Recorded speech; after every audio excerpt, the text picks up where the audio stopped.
Hello and welcome to the Art of Confident Driving. I'm here with the lovely Dr. Amanda Stevens, the Senior Research Fellow with Monash University Accident Research Centre. She's very kindly come back and had a chat with us. Today we're going to be talking about driver anxiety, anxious drivers. There's a few more of us out there than there used to be. So let's see if we can pick the very clever doctor's brain and find out what's causing that and what we can do about it. All right, welcome, Amanda. Thank you so much for joining us again. Well, thanks, Liz. Thanks for having me on again. I was thrilled to be invited back. Oh, hey, with the amount of knowledge you've got, I would have you back every day of the week, but you are so busy, so I can't push my luck on that one. But no, thank you so much. So I'm noticing as an instructor, I'm getting more students who have anxiety when they're learning to drive and just obviously in general. I imagine that would also translate to more drivers on the road who are also feeling anxious about driving. Is that something that you've noticed in your research? Absolutely, Liz. We notice now more than ever, people are saying they do become anxious while driving. And in fact, we've actually done a fair bit of work to understand factors associated with different levels of driving anxiety. So, what we find is that roughly about a third of drivers, when we ask them, will say they have some level of mild anxiety. Then sort of about half will say all moderate levels. And then right up the top, about 13, 14% of drivers will actually Wow. have some form of extreme anxiety while driving. Now, they're mainly people who are driving and have been driving for a while. So Okay. I'm not sure how that would translate to young learner drivers as well. Yeah. I don't know if that would be an even higher statistics there. Yeah, I'm going to put my hand up and say yes. Learning to drive is already stressful enough. It shouldn't be, but it is. But yeah, if the experienced drivers are feeling that level of anxiety, it's definitely translating down to the younger generation. So, what sort of things are they feeling anxious about? There's a lot of different things happening out there. One really interesting study that we were involved in quite some time ago now, we actually looked at young novice drivers, so drivers who were in the first 100 days of getting their license. Yeah. And this was a study that was based in Victoria. And we had a sample of close to 24,000 freshly licensed drivers. And we asked them a lot of questions about how safely they felt they could drive and different types of driving. So, how safely could you, or how much could you choose safe speeds or safe gaps or safe following behaviors? And it was fantastic because most of the drivers within their first 100 days felt that they were really good, confident drivers. They felt that they had great intentions to drive safely. They felt that they were trained well to be able to perform these in a really good way. Good. The exception was that when other drivers were being aggressive, Yeah. or when they were under time pressure, or when the weather perhaps wasn't great, so particularly if it was wet, a lot of drivers felt they just could not drive safely. So their speed management, their gap selection, and their following behavior was really influenced under certain conditions. Despite the fact that they all had great intentions to drive safely, Yeah. Yeah. pressure from other people or other situations really influenced that. So there's some of the key situations that were really coming out for, yeah, very, very fresh drivers. And they, of course, statistically have got the worst crash rate in their driving careers. It's the first 6 months of driving, of gaining that provisional license that, yeah, statistics clearly show it's the most dangerous time. So I'm glad they're Absolutely. confident. Yeah. I'm glad they're confident, but I'm not so glad that, they're like, oh, time constraint. Because the first thing I say to all my students when they pass, I say, congratulations, well done. Please be advised the first 6 months are scary. I don't want you to become a statistic. So leave 5 minutes earlier, leave 10 minutes earlier. Absolutely. And it was quite a high, for us, it was quite a high prevalence. I think it was about 40% said they couldn't choose a safe speed when Wow. they were under time pressure. And it's about another 30%, yeah, when other drivers were being aggressive, Yeah. really influenced their behavior. I think what's super interesting about that, Liz, as well, is that we asked these drivers about whether they felt pressure from their peers to Yeah. perhaps drive less safely, or whether they felt pressure from other drivers. Yeah. And it really emerged that there wasn't a huge amount of peer pressure for unsafe driving, which Okay. sort of goes against some of the more older literature. So these drivers felt, no, no, I'm great with my peers. It was other drivers. They felt a Okay. huge amount of pressure. So when there is that perceived pressure to Yeah. perhaps make choices that they wouldn't normally want to make is Yes. from the other drivers on the road. And that comes through very much in the anxiety work that we do as well. It's that, particularly those people who have moderate levels of anxiety, a lot of that's driven by their concern about other Yes. drivers driving too close, what Yeah. other drivers are going to think about them if they drive too slow. So the role of other drivers is really critical in that early licensing, but Yeah. also when it comes to driver anxiety. 100%. I've had many students over the years who are fully licensed drivers. They, for some reason or another, have lost their confidence. So they'll come back and see me. It could just be something like roundabouts they're struggling with, or often it's the freeway and motorways where they're really struggling. And that is very prevalent that I'm noticing they're so concerned about the people around them. I'm like, well, do you know these people? And they're like, no. I'm like, would you ask them out for dinner? And they said, no. I said, well, why are you so concerned about them? You need to focus on what you're doing. And I see the change in them then. They're like, oh, yeah, of course. Why? Like awareness of them is wonderful. I want to be aware of the cars around me, but to get distracted because I'm so concerned about somebody else's feelings or feeling pressured by those other road users, that's crazy. It's so illogical. But again, we're humans, we're going to be emotional. But I do try and, sweep it to the side and keep it away from that sort of level of anxiety. It's like, let's not be so anxious. Let's just go out and enjoy the drive and focus on what we're doing. What have you guys found? I think that's really important as well, is to shift that focus of attention away from who is that other driver, why are they doing that, what's happening, and particularly any judgment about, or, any sort of perceptions of perhaps are they having a go at me? Are they going to be angry at me? And again, focusing it on the task. And we've Yeah. we've found that in some driving simulator studies where if we ask people to focus on, well, how angry are you in this situation? Then people will get angry and they'll be a bit more aggressive. But if we ask people to focus on, okay, well, what's the level of difficulty? And they're changing their focus to think about how in control am I? What can I do? It actually produces a different behavior and a safer behavior. So Wow. that shift in focus Yeah. is really powerful, and we find that a lot with drivers. And I guess for people who are anxious too, it's about identifying what that source of anxiety is and then changing the focus or moving the strategy to identify with that. For people with moderate levels of anxiety who may get a bit stressed about what other people are thinking, that's perfect. Change the focus onto what you're doing. Yeah. The other day I had, actually, it was yesterday.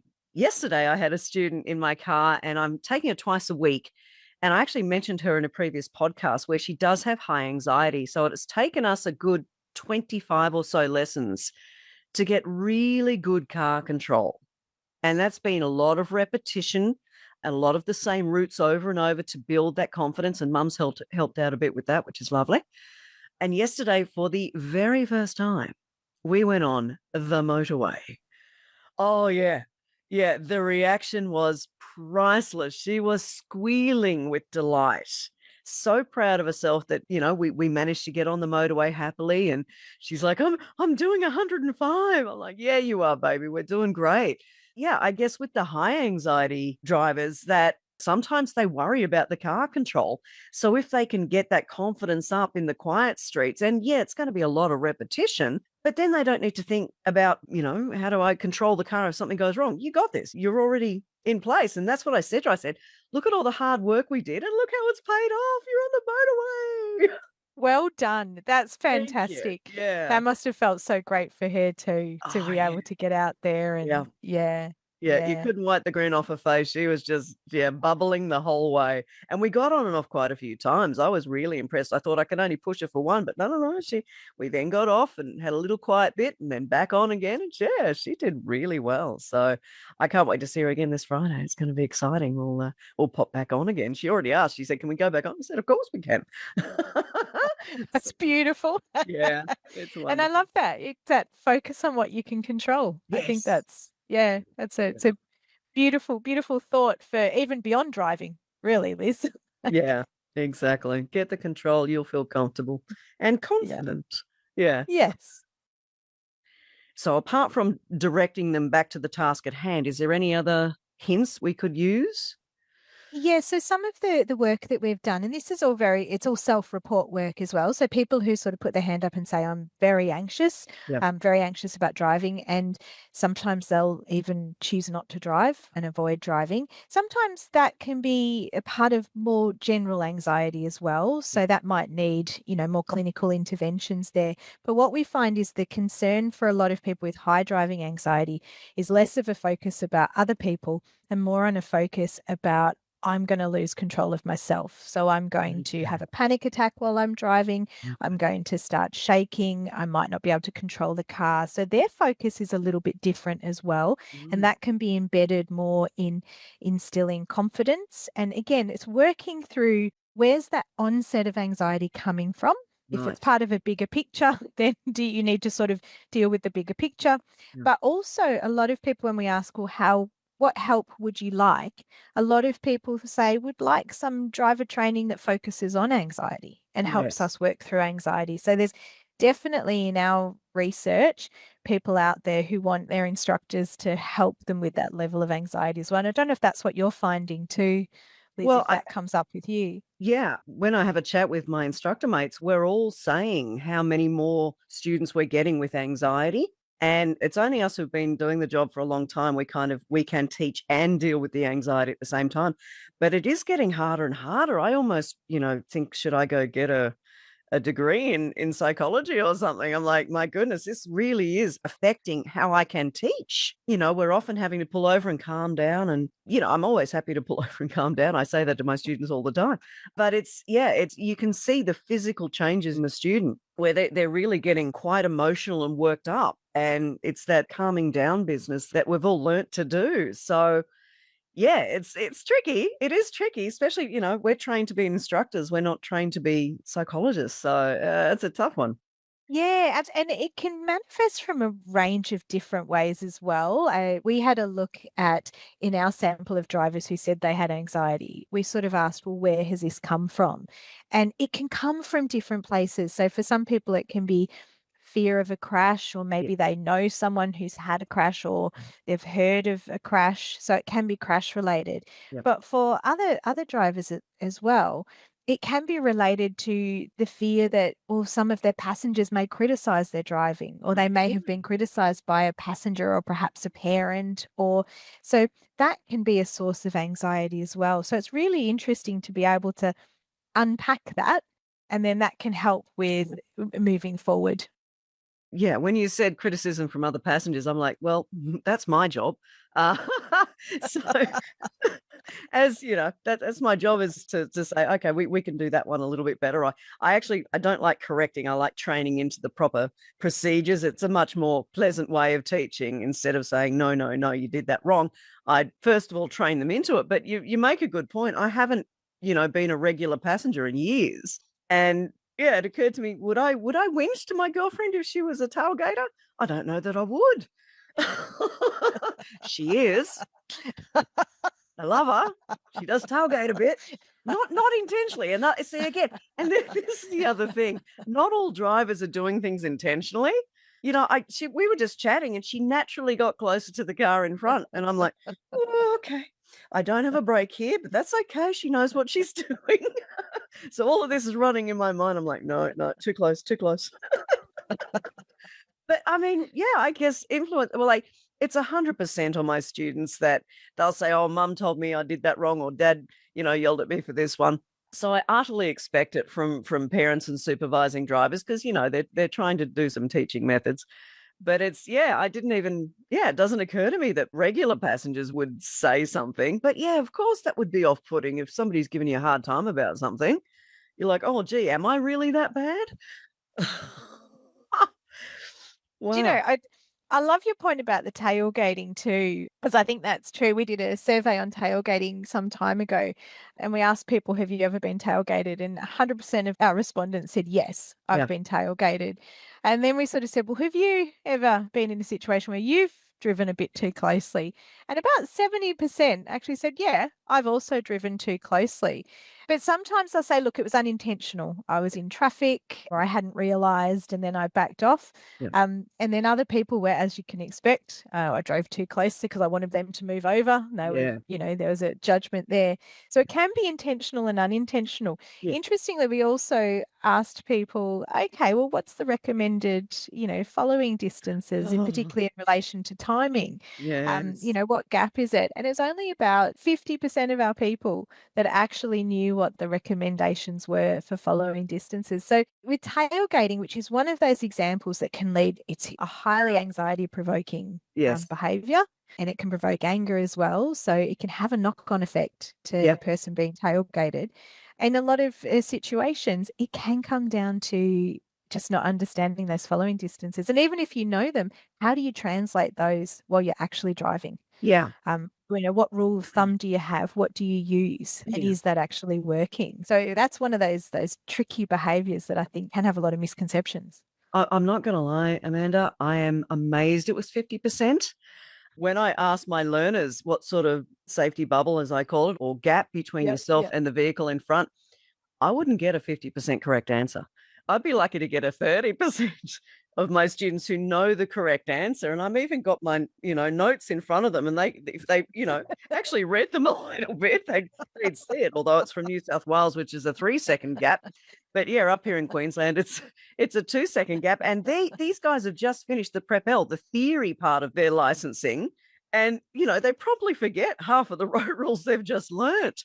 So yeah, I'm impressed that you got a 50%. That's actually, yeah, I'm well done to all of those participants. Yeah, as Amanda has pointed out, it can be hard to judge. Queensland have got a fabulous little video. Now, again, Queensland rules can be different to your state. Please check with your state and territory rules before you just jump in and go. But yeah, ours here in Queensland is 2-second gap, not 2 car lengths, as many people think it is. 2 car lengths might be great at 50k an hour, but it's not going to be great at 100k an hour. And that's what that following distance is all about. What if the car in front has to go on the brakes heavy? Do you have enough space to stop happily? And tailgating is a definite hard no. And reminding ourselves, this is the number one cause of accidents worldwide, isn't it? Number one cause of crashes is a rear end collision. Yeah. And also having people tailgate, we have evidence to show that it can lead to anxiety, and it can be a situation that when you've got really confident drivers, they still feel they can't drive safely in those Yeah. situations. So yeah, it's a huge issue. Yes. I actually, I, I don't want to make somebody feel bad. I did see a learner this morning on my morning walk with the dog, and they were going maybe 30 kilometers an hour in a 50k zone, and they were getting so badly tailgated, 3 cars banking back behind them. And then I actually saw 2 of the vehicles overtake over a solid white line to get around this learner driver. I'm like, oh dear, none of that was good. So I guess as a driver trainer, I'd also say to people, look, be aware of your speed. If you're doing 10, 15, 20 under the speed limit, well, I hate to say it, but you are actually asking for that trouble. If you're not capable of doing the speed limit, then go to a quieter street and do a bit more practice. Get the confidence up in the quieter streets, then make your way out to the busier ones. But yeah, I think that's something that a lot of people aren't really mindful of. They're just kind of driving, and if they feel comfortable at this speed, then I'm comfortable and that's the end of it. Whereas the other people saying, well, hang on a second, you're 10 under the speed limit, buddy.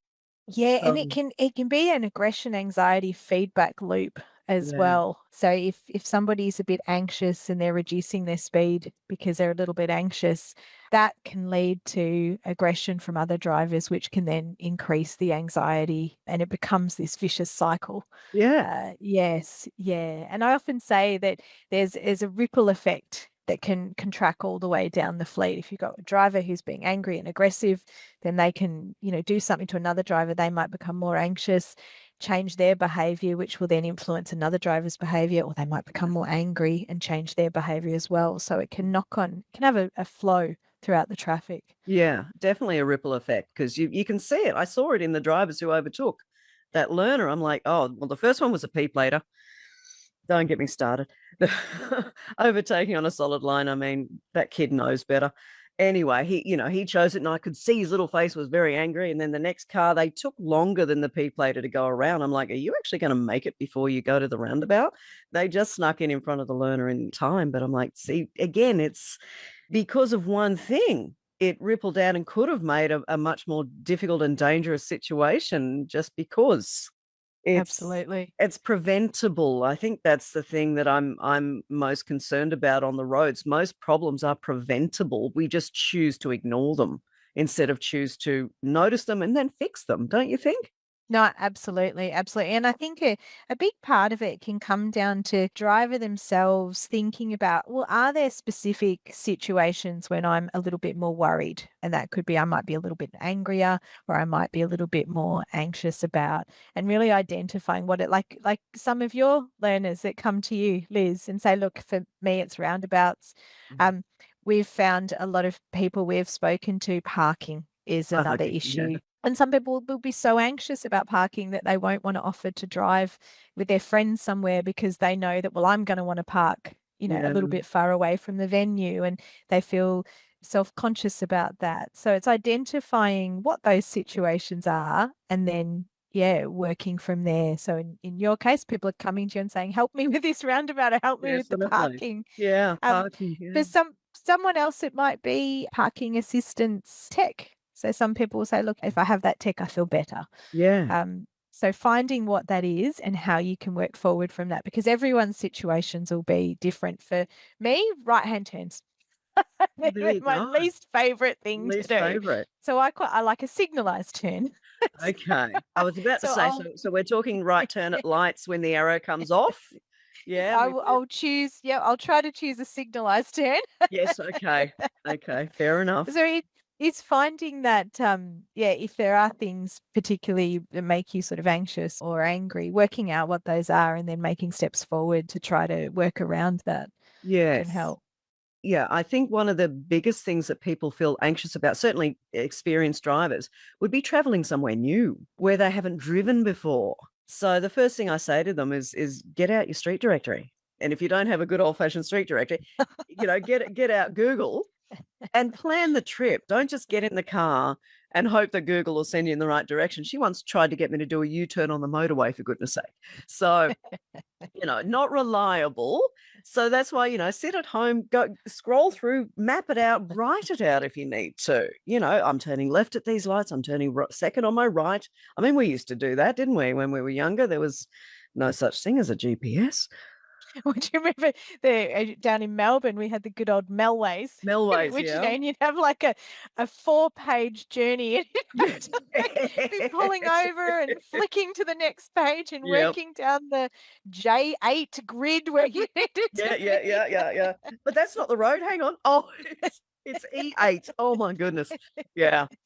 I used to do map lessons. I'd like to actually incorporate that back into the curriculum again because, one day the internet will go down and then we'll be in trouble.